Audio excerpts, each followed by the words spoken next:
Exodo Kabanata 26. Bilang 1. Bukod dito'y, gagawin mo ang tabernakulo, na may 10 tabing, na lino, na pinili, at bughaw, at kulay ube, at pula, na may mga kerubin, na gawa ng bihasang, iyong gagawin. Bilang 2. Ang haba ng isang tabing, ay magiging 28 siko, at ang luwang ng isang tabing ay 4 na siko, at bawat tabing, ay magkakaroon ng isang sukat. Bilang 3. Ang 5 tabing, ay magkakadugtong na isa't isa, at ang ibang 5 tabing, ay pagsasamahin sa isa't isa. Bilang 4. At gagawa ka ng mga silo na bughaw sa gilid ng isang tabing, sa gilid ng pagkakasugpong, at gayon din ang gagawin mo sa dulong gilid ng ibang tabing, sa pagkakasugpong ng pangalawa. Bilang 5. 50 presilya ang iyong gagawin sa isang tabing, at 50 presilya ang iyong gagawin sa gilid ng tabing na nasa pagkakasugpong ng pangalawa, upang ang mga silo ay magkahawak sa isa't isa. Bilang 6. At gagawa ka ng 5 pangkawit na ginto, at pagsasamahin mo ang mga tabing ng mga kawit, at magiging isang tabernakulo. Bilang 7. At gagawa ka ng mga tabing, na balahibo ng kambing na pinakatakip sa tabernakulo, 11 tabing ang iyong gagawin. Bilang 8. Ang haba ng isang tabing ay 30 siko, at ang luwang ng isang tabing ay 4 na siko, at ang 11 tabing, ay magiging lahat ay isang sukat.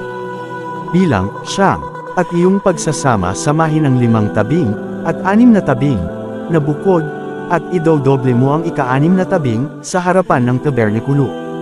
Bilang 10. At gagawa ka ng 5 pampresilya sa gilid ng isang tabing, na nasa dulo ng pagkakasugpong, at 5 pampresilya sa gilid ng tabing, na pinagdudugtong sa pangalawa. Bilang 11. At gagawa ka ng 5 pangkawit na tanso, at ilalagay mo ang mga kawit sa mga silo, at pagdugtungin mo ang tolda, upang maging isa. Bilang 12. At ang nalabi sa mga tabing, ng tolda, ang kalahating tabing, na nalalabi, ay mabibitin sa likuran ng tabernakulo. Bilang 13. At 1 siko sa isang tagiliran, at 1 siko sa kabilang dako ng nalalabi sa haba ng mga tabing, ng tolda, ito ay mabibitin sa mga tagiliran ng tabernakulo sa dakong ito at sa dakong yaon, upang takpan. Bilang 14. At gagawa ka ng 1 pantikip, sa tolda na balat ng mga tupa na tininang pula, at 1 pantikip, sa ibabaw ng balat ng mga badger. Bilang 15. At gagawa ka ng mga tabla para sa tabernakulo na kahoy na akasiya na nakatayo. Bilang 16. 10 siko ang magiging haba ng isang tabla, at 1 siko at kalahati ang magiging luwang ng isang tabla. Bilang 17. 2 mitsa ang magkakaroon sa isang tabla, na magkakasunod-sunod. Ganito ang gagawin mo sa lahat ng tabla ng tabernakulo. Bilang 18. At iyong gagawin ang mga tabla sa tabernakulo, 2 pangtabla sa tagilirang timugan na dakong timugan. Bilang 19. At gagawa ka ng 4 na pangtungtungang pilak sa ilalim ng 2 pangtabla, 2 tungtungan, sa ilalim ng isang tabla para sa kanyang 2 mitsa, at 2 tungtungan, sa ilalim ng isa pang tabla para sa kanyang 2 mitsa. Bilang 20. At sa ikalawang tagiliran ng tabernakulo sa dakong hilagaan, ay magkakaroon ng 2 pangtabla. Bilang 21. At ang kanilang 4 na pangtungtungang pilak, 2 tungtungan sa ilalim ng isang tabla, at 2 tungtungan sa ilalim ng isa pang tabla. Bilang 22. At sa mga tagiliran ng tabernakulo sa dakong kalunuran ay gagawa ka ng 6 na tabla. Bilang 23. At 2 tabla ang gagawin mo sa mga sulok ng tabernakulo sa 2 tagiliran. Bilang 24. At pagsasamahin ang mga ito sa ibaba, at pagsasamahin sa ibabaw ng ulo ni Yaon sa isang singsing, ganito ang mangyayari sa kanilang 2, ang mga iyon ay para sa 2 sulok. Bilang 25. At magiging 8 tabla, at ang mga tungtungang pilak ay 16 na tungtungan, 2 tungtungan sa ilalim ng isang tabla, at 2 tungtungan sa ilalim ng isa pang tabla. Bilang 26. At gagawa ka ng mga barikilan na kahoy na akasiya, 5 para sa mga tabla ng isang panig ng tabernakulo. Bilang 27. At 5 barikilan sa mga tabla ng kabilang dako ng tabernakulo, at 5 barikilan sa mga tabla ng tagiliran ng tabernakulo, sa 2 tagiliran sa dakong kalunuran. Bilang 28, at ang gitnang barikilan sa gitna ng mga tabla ay aabot mula sa dulo hanggang sa dulo. Bilang 29, at iyong babaluti ng mga tabla ng ginto, at gagawin mo ang kanilang mga arpolya na ginto na pinakalagyan ng mga barikilan, at iyong babaluti ng mga barikilan ng ginto. Bilang 30, at iyong itatayo ang tabernakulo ayon sa anyo ni Yaon na ipinakita sa iyo sa bundok. Bilang 31, at gagawa ka ng lambung na bughaw, at kulay ube, at pula, at lino na piniling bihasang gawa, na may mga kerubin na gagawin. Bilang 32, at iyong ibibitin sa 4 na halijing kahoy na akasiya na binalot ng ginto. Ang mga kawit ng mga yaon ay ginto, sa ibabaw ng 4 na pangtumang pila. Bilang 33, at iyong ibibitin ang lambung sa ilalim ng mga kawit, upang iyong maipasok doon sa loob ng lambung ang kaba ng potroto, at ang lambung ay mahahati sa inyo sa pagitan ng dakong banal at ng kabanal-banalan. Bilang 34, at iyong ilalagay ang luklukan ng awa sa ibabaw ng kaba ng potroto sa kabanal-banalang dako. Bilang 35, at iyong ilalagay ang dulang sa labas ng lambung, at ang kandelero sa tapat ng dulang sa tagiliran ng tabernakulo sa dakong timugan, at iyong ilalagay ang dulang sa dakong hilagan. Bilang 36, at gagawa ka ng tabing sa pintuan ng tolda, na bughaw, at kulay ube, at pula, at lino na pinong pinili, na yari sa pananahi. Bilang 37, at gagawa ka para sa tabing ng 5 halijing kahoy na akasiya, at babalutin mo ng ginto, at ang mga kawit ng mga yaon ay ginto, at iyong ibubuga ang mga yaon ng 5 tungtungan na tanso. Exodo Kabanata 27. Bilang 1, at gagawa ka ng isang dambana na kahoy na akasiya, na 5 siko ang haba, at 5 siko ang luwang. Ang dambana ay magiging parisukat, at ang taas ni yaon ay 3 siko. Bilang 2, at iyong gagawin ang mga sungay ni yaon sa 4 na sulok ni yaon, ang kanyang mga sungay ay kapareho ni yaon, at iyong babalutin ng tanso. Bilang 3, at iyong gagawin ang kanyang mga kawali upang tanggapin ang kanyang mga abo, at ang kanyang mga pala, at ang kanyang mga mangkok, at ang kanyang mga kawi, at ang kanyang mga sagang. Bilang 4, at gagawa ka para doon ng isang rehas na bakal na tanso, at sa ibabaw ng lambat ay gagawa ka ng 4 na arpolya na tanso sa 4 na sulok ni yaon. Bilang 5, at iyong ilalagay sa ilalim ng libingan ng dambana sa ibaba, upang ang lambat ay mapasa gitna ng dambana. Bilang 6, at gagawa ka ng mga pingga para sa dambana, mga pingga na kahoy na akasiya, at iyong babalutin ng tanso. Bilang 7, at ang mga pingga ay ilalagay sa mga singsing, at ang mga pingga ay malalagay sa 2 tagiliran ng dambana, upang dalhin. Bilang 8, gawin mong buwang ang mga tabla, gaya ng ipinakita sa iyo sa bundok, ay gayon nila gagawin. Bilang 9, at iyong gagawin ang looban ng tabernakulo. Sa dakong timugan ay magkakaroon ng mga tabing sa looban na lino na pinong pinili na may 100 siko ang haba sa isang tagiliran. Bilang 10, at ang 2 panghaligi ni yaon, at ang kanilang 2 pangtungtungan ay tanso, ang mga kawit ng mga haligi at ang mga sipit ng mga ito ay pila. Bilang 11, at gayon din sa dakong hilagan sa haba ay magkakaroon ng mga tabing na 100 siko ang haba, at ang kanyang 2 panghaligi, at ang kanilang 2 pangtungtungan na tanso, pilak ang mga kawit ng mga haligi at ang mga filet.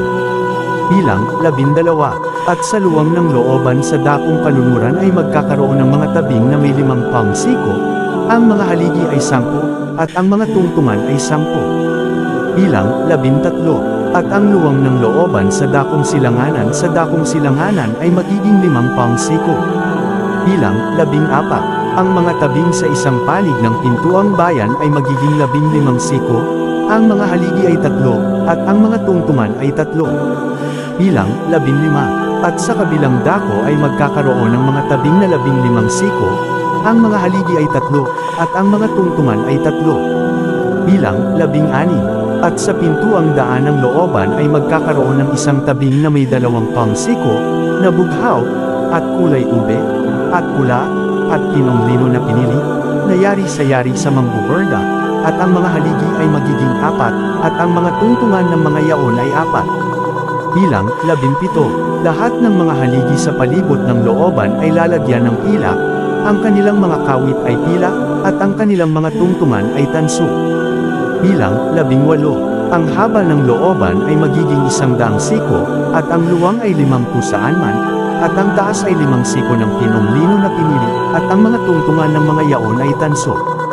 Bilang 19, lahat ng mga sisidlan ng tabernakulo sa lahat ng paglilingkod ni yaon, at lahat ng mga tulos ni yaon, at lahat ng mga tulos ng looban, ay tanso. Bilang 20, at iyong iuutos sa mga anak ni Israel, na sila'y magdala sa iyo ng dalisay na langis ng olibo na pinukpok, para sa ilaw, upang ang ilawan ay laging magniningas. Bilang 21, sa tabernakulo ng kapisanan sa labas ng lambung, na nasa harap ng patoto, si Aaron at ang kanyang mga anak ay mag-uutos mula gabi hanggang umaga sa harap ng Panginoon, ito'y magiging palatuntunan magpakailanman sa kanilang mga lahi sa ngalan ng mga anak ni Israel. Exodo Kabanata 28. Bilang 1, at isama mo sa iyo si Aaron na iyong kapatid, at ang kanyang mga anak na kasama niya, mula sa gitna ng mga anak ni Israel, upang siya'y mga siwa sa akin sa katungkulang pagkasaserdote. Sa makatuwid bagay si Aaron, si Nadab at si Abihu, si Eleazar at si Itamar, na mga anak ni Aaron. Bilang 2, at gagawa ka ng mga banal na kasuotan para kay Aaron na iyong kapatid sa ikaluluwalhati at ikagaganda. Bilang 3, at ikaw ay magsasalita sa lahat na may pusong pantas, na aking pinuspos ng espiritu ng karunungan, upang kanilang gawin ang mga kasuotan ni Aaron upang italaga siya, upang siya'y makapaglingkod sa akin sa katungkulang saserdote. Bilang 4, at ito ang mga kasuotan na kanilang gagawin, isang pectoral, at isang ipod, at isang balabal, at isang balabal na may berda, isang mitra, at isang pamigkis, at gagawa sila ng mga banal na kasuotan para kay Aaron na iyong kapatid, at sa kanyang mga anak, upang siya'y makapaglingkod sa akin sa katungkulang saserdote. Bilang 5, at sila'y kukuha ng ginto, at bughaw, at kulay ube, at pula, at pinong lino. Bilang 6, at kanilang gagawin ng ipod na ginto, na bughaw, at kulay ube, na pula, at pinong lino na pinili, na gawa ng bihasang-bihasa. Bilang 7, magkakaroon ng 2 pangbalikat ni yaon na magkadugtong sa 2 gilid ni yaon, at sa gayo'y pagsasamahin. Bilang 8, at ang pambihirang pamikis ng ipod, na nasa ibabaw ni yaon, ay magiging gayon din, ayon sa pagkakagawa ni yaon, maging ng ginto, ng bughaw, at kulay ube, at pula, at lino na pinong pinili. Bilang 9, at kukuha ka ng 2 batong onyx, at iuukit mo sa mga yaon ang mga pangalan ng mga anak ni Israel. Bilang 10, 6 sa kanilang mga pangalan sa isang bato, at ang 6 na pangalan ng iba ay nasa kabilang bato, ayon sa kanilang kapanganakan. Bilang 11, sa pamamagitan ng gawa ng manguukit sa bato, na gaya ng mga ukit ng isang panatak, iyong uukit sa 2 bato ng mga pangalan ng mga anak ni Israel, iyong ilalagay sa mga ingranding ginto. Bilang 12, at iyong ilalagay ang 2 bato sa mga balikat ng ipod, bilang mga batong pinakaalaala sa mga anak ni Israel, at dadalhin ni Aaron ang kanilang mga pangalan sa harap ng Panginoon sa kanyang 2 balikat na pinakaalaala. Bilang 13, at ikaw ay gagawa ng mga alat na ginto. Bilang 14, at 2 tanikalang tag-anas na ginto sa mga dulo, gagawin mo ang mga yaon na sinulit, at ikakabit mo ang mga tanikala sa mga alog. Bilang 15, at gagawa ka ng baluti ng kahatulan na may bihasang gawa, ayon sa pagkayari ng ipod ay iyong gagawin, sa ginto, sa bughaw, at sa kulay ube, at sa pula, at sa linong pinili, iyong gagawin. Bilang 16, ito ay dapat na parisukat, 1 dangkal ang magiging haba ni yaon, at 1 dangkal ang magiging lapad ni yaon. Bilang 17, at iyong ilalagay roon ng mga pangluputang bato, sa makatuwid bagay 4 na hanay ng mga bato. Ang unang hanay ay magiging 1 sarjo, 1 topasyo, at 1 carbuncle, ito ang magiging unang hanay. Bilang 18, at ang ikalawang hanay ay magiging isang esmeralda, isang sepiro, at isang diamante. Bilang 19, at ang ikatlong hanay ay isang ligure, isang agata, at isang amethyst. Bilang 20, at ang ikaapat na hanay ay isang beryl, at isang onyx, at isang jasp. Bilang 21, at ang mga bato ay magkakaroon ng mga pangalan ng mga anak ni Israel, 12, ayon sa kanilang mga pangalan, gaya ng mga utit ng isang panata, bawat isa sa kanyang pangalan ay magiging ayon sa 12 lipid. Bilang 22, at gagawa ka sa ibabaw ng pectoral ng mga tanikala sa mga dulo na yari sa gintong-ginto. Bilang 23, at gagawa ka sa ibabaw ng pectoral ng 2 singsing na ginto, at ang 2 singsing ay ilalagay mo sa 2 dulo ng pectoral. Bilang 24, at iyong ilalagay ang 2 tanikalang ginto sa 2 singsing na nasa mga dulo ng pectoral. Bilang 25, at ang ibang 2 dulo ng 2 tanikalang sinulid ay iyong ikakabit sa 2 pangipit, at ilalagay mo sa mga pambalikat ng ipod sa harap nito. Bilang 26, at gagawa ka ng 2 singsing na ginto, at iyong ilalagay sa 2 dulo ng pectoral sa gilid ni Yaon, na nasa tagiliran ng ipod sa loob. Bilang 27, at gagawa ka ng 2 pang singsing na ginto, at ilalagay mo sa 2 tagiliran ng ipod sa ibaba, sa harap ni Yaon, sa tapat ng magkadugtong na pagkakasugpong ni Yaon, sa itaas ng kakaibang pamikis ng ipod. Bilang 28, at kanilang itali ang pectoral sa pamamagitan ng mga singsing ni Yaon sa mga singsing ng ipod ng isang panali na bughaw, upang ito ay nasa ibabaw ng kakaibang pamikis ng ipod, at upang ang pectoral ay hindi makalag sa ipod. Bilang 29, at dadalhin ni Aaron ang mga pangalan ng mga anak ni Israel sa pectoral ng kahatulan sa kanyang puso, pagka siya'y pumapasok sa dakong banal, na pinakaalaala sa harap ng Panginoon na palagi. Bilang 30, at iyong ilalagay sa pectoral ng kahatulan ang Urim at ang Thummim, at mapapa sa puso ni Aaron, pagka siya'y papasok sa harap ng Panginoon, at dadalhin ni Aaron ang kahatulan sa mga anak ni Israel sa kanyang puso sa harap ng Panginoon na palagi. Bilang 31, at gagawin mong bughaw ang balabal ng ipod.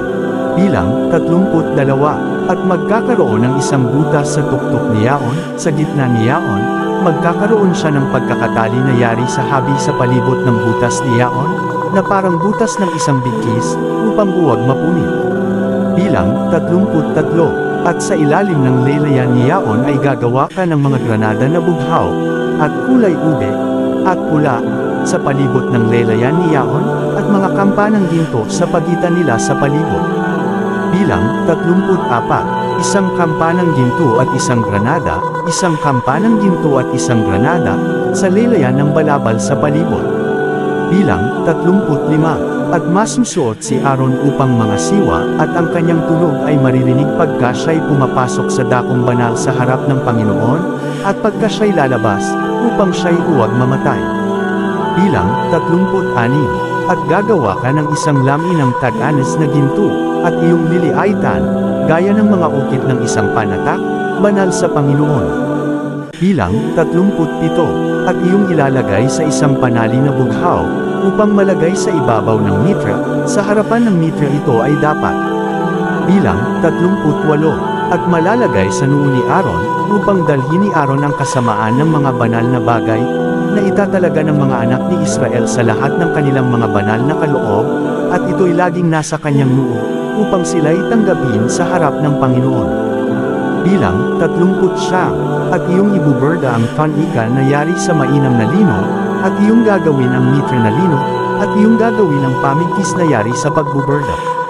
Bilang 40, at para sa mga anak ni Aaron ay gagawa ka ng mga tanika, at igagawa mo sila ng mga pamigkis, at igagawa mo sila ng mga bonnet, sa ikaluluwalhati at ikagaganda. Bilang 41, at iyong isusuot kay Aaron na iyong kapatid, at sa kanyang mga anak na kasama niya, at papahiran mo sila ng langis, at itatalaga sila, at pababanilan sila, upang sila'y makapaglingkod sa akin sa katungkulang saserdote. Bilang 42, at igagawa mo sila ng mga salawal na lino upang takpan ang kanilang kahuberan, mula sa mga balakang hanggang sa mga hita ay aabot sila. Bilang 43, at kanilang isusuot kay Aaron, at sa kanyang mga anak, pagka sila'y pumapasok sa tabernikulo ng kapisanan, o pagka sila'y lumalapit sa dambana upang mga siwa sa dakong banal, upang huwag silang magdala ng kasamaan, at mamatay, magiging palatuntunan magpakailanman sa kanya at sa kanyang binhi pagkamatay niya. Exodo Kabanata 29, bilang 1. At ito ang bagay na iyong gagawin sa kanila upang italaga sila, upang mga siwa sa akin sa katungkulan ng pagkasaserdote. Kumuha ka ng isang gayang toro, at 2 lalaking tupa na walang kapintasan.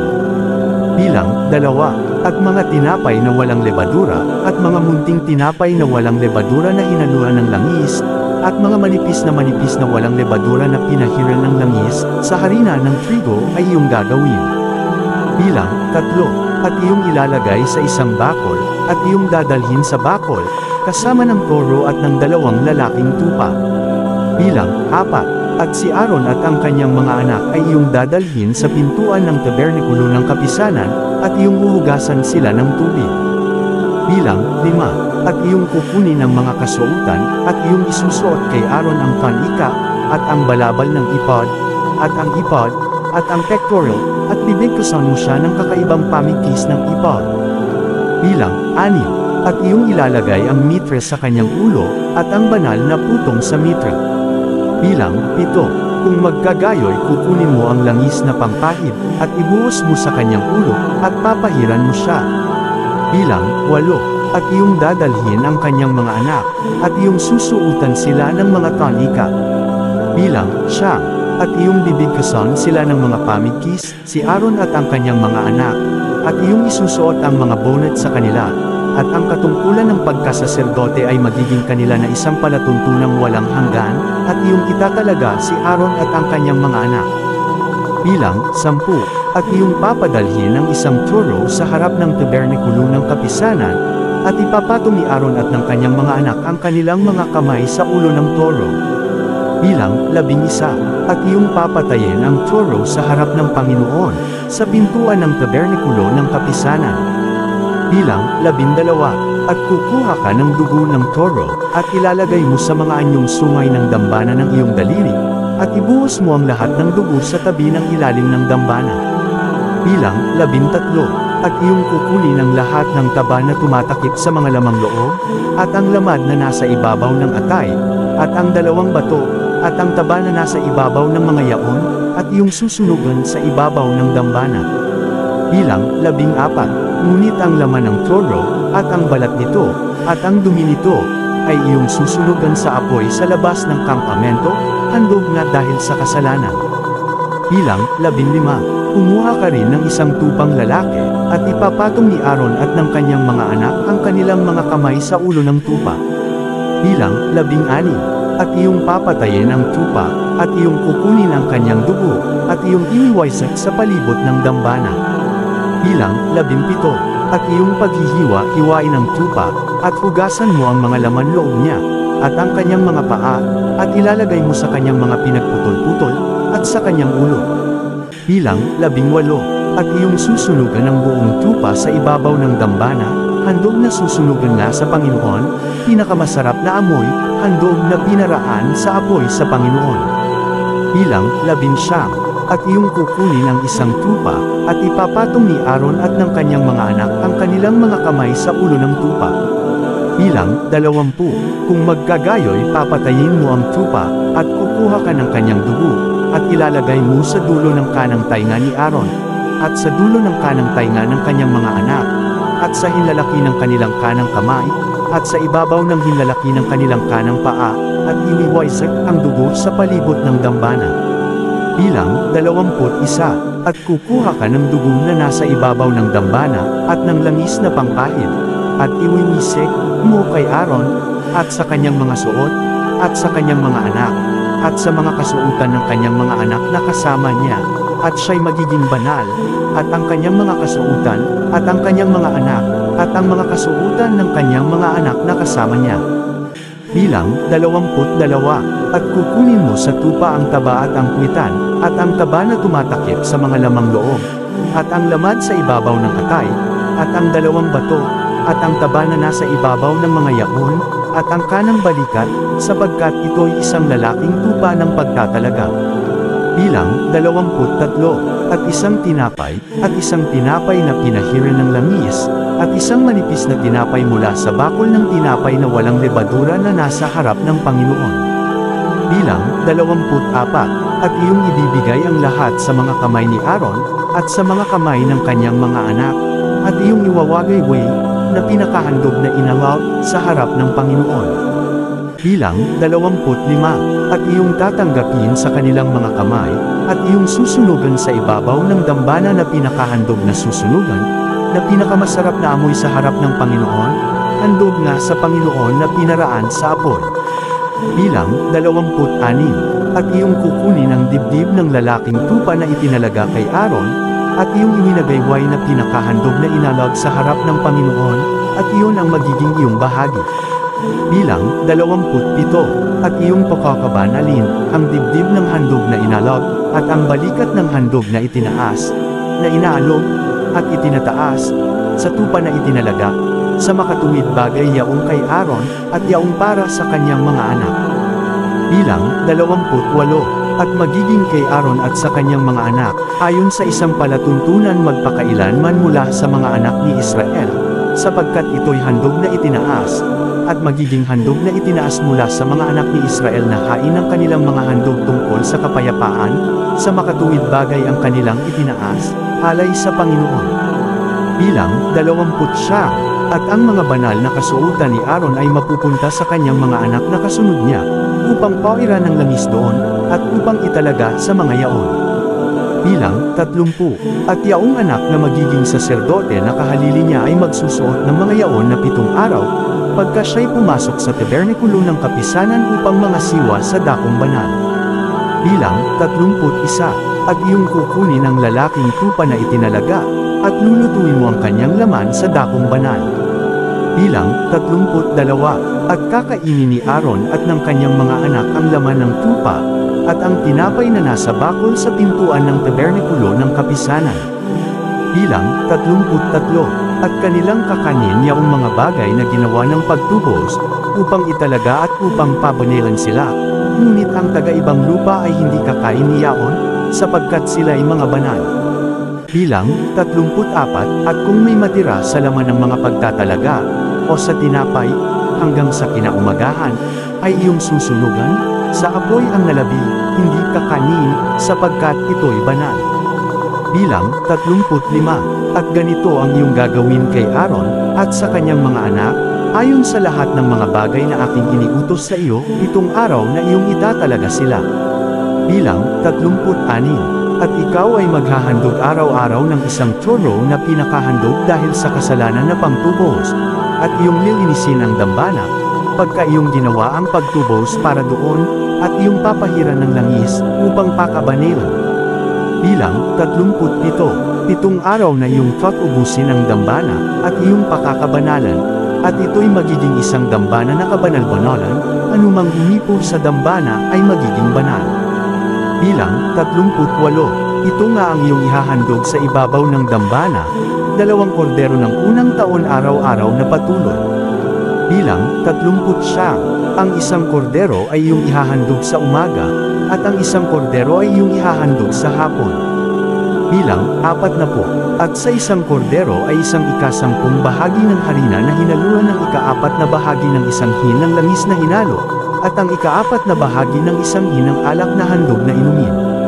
Bilang 41, at ang isang kordero ay iyong ihahandog sa hapon, at iyong gagawin ayon sa handog na harina sa umaga, at ayon sa inuming handog ni yaon, na pinakamasarap na amoy, na handog na pinaraan sa apoy sa Panginoon. Bilang 42, ito ay magiging palaging handog na susunugan, sa buong panahon ng inyong mga salinlahi sa pintuan ng tabernikulo ng kapisanan sa harap ng Panginoon, kung saan ako makikipagtagpo sa inyo, upang magsalita doon sa iyo.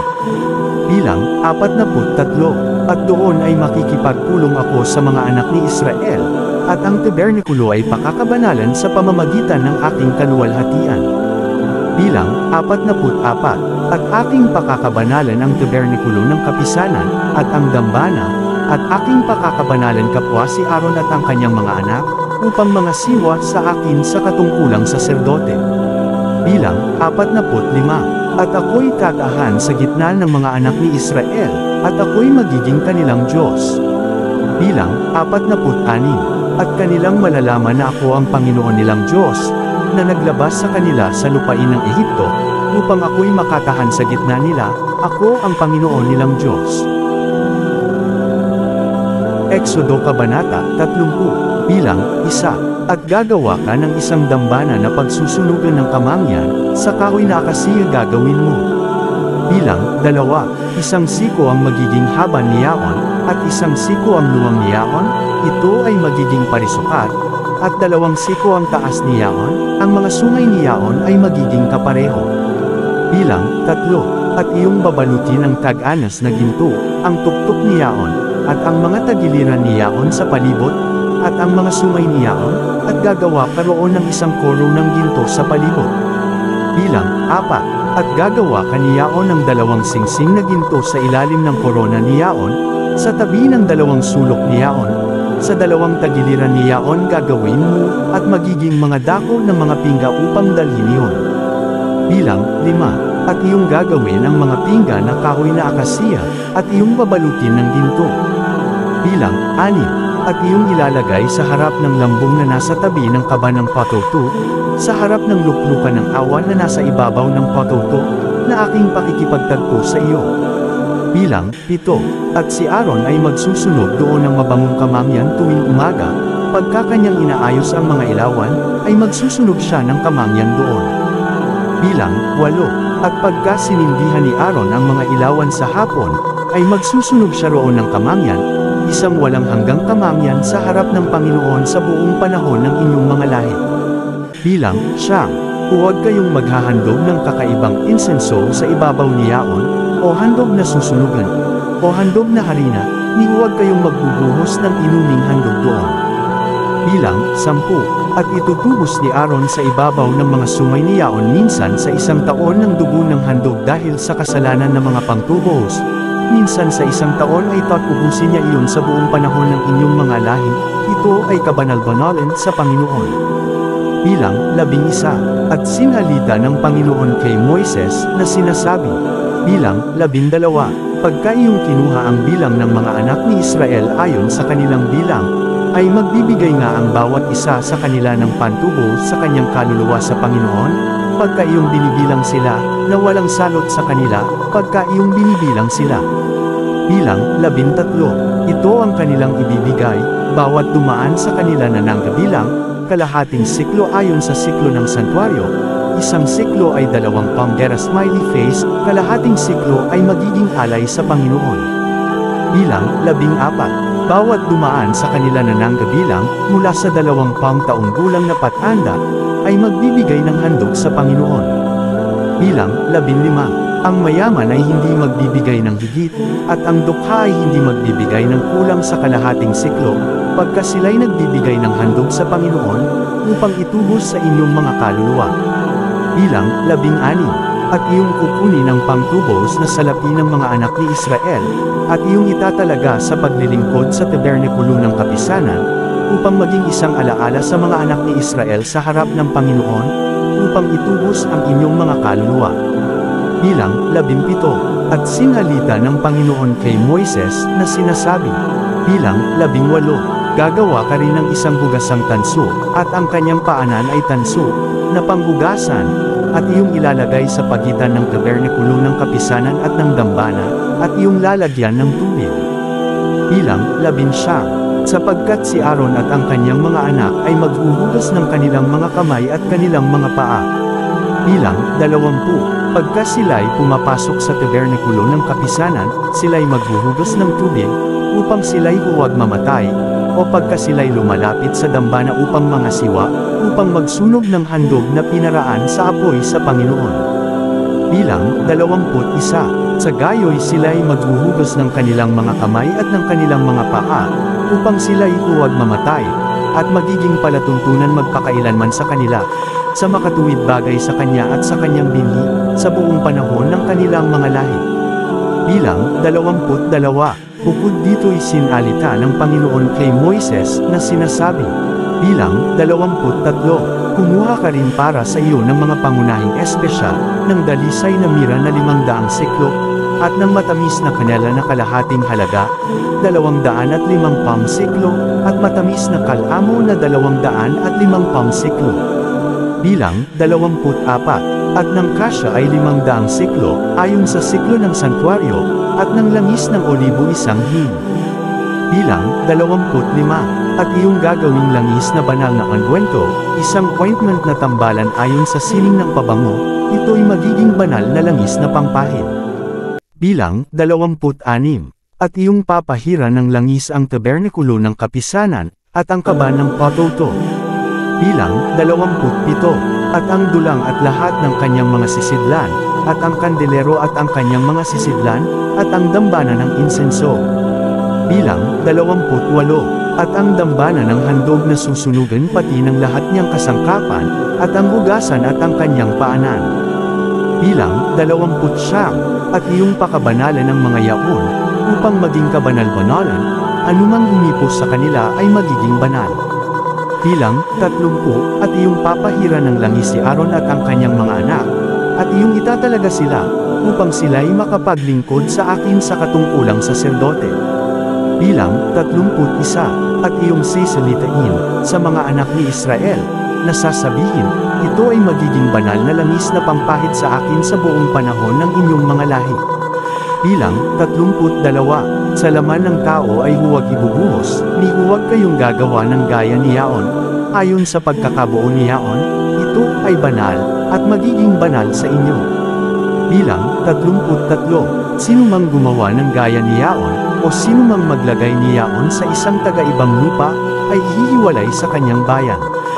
Bilang 34. At sinabi ng Panginoon kay Moises, kumuha ka para sa iyo ng mga mabangong espesya, at sakti, at onika, at galbanum, itong mga matamis na espesya na may dalisay na kamangyan, sa bawat isa ay magkakaroon ng katulad na timbang. Bilang 35. At gagawin mo itong isang pabango, isang halimuyak ayon sa sining ng pabango, na pinagsama-sama, dalisay at banal. Bilang 36. At iyong talunin ang iba ni Yaon na napakaliit, at iyong ilalagay sa harap ng patoto sa tabernakulo ng kapisanan, na aking pakikipagtagpo sa iyo, magiging kabanal-banalan sa inyo.